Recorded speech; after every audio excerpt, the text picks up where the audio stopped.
প্রস্তাবিত বাজেট আমি বলবো সংকটে বাস্তবসম্মত গণমুক্তি দেয় এবং এই বাজেট আমাদের নির্বাচনী ইশতেহার বাংলাদেশ আওয়ামী লীগের নির্বাচনী যে ইশতেহার সেখানে আমাদের যে অঙ্গীকার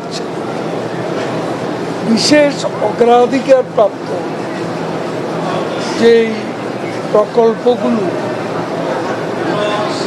তার তন্মধ্যে দ্রব্যমূল্য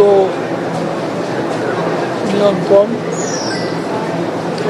কর্মসংস্থান, সোশ্যাল সেফটি নেটওয়ার্ক, এই বিষয়গুলোকে গুরুত্ব দেওয়া হচ্ছে।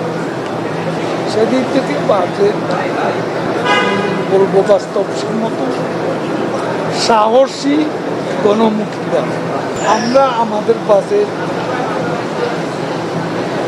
এই সরকারই করেছে, এখানে কোনো প্রেসক্রিপশনে চলার লোক একটা বিষয়, ভারতের প্রধানমন্ত্রী নরেন্দ্র মোদীর শপথ রবিবার পিছিয়েছে। মাননীয় প্রধানমন্ত্রীর শপথটা যদি একটু বলতেন, উনি কখন যাবেন ইন্ডিয়াতে? এখন কাল যাওয়ার কথা ছিল, কালকে যাবেন না, ডে আফটার টুমরো, পরশু দিন।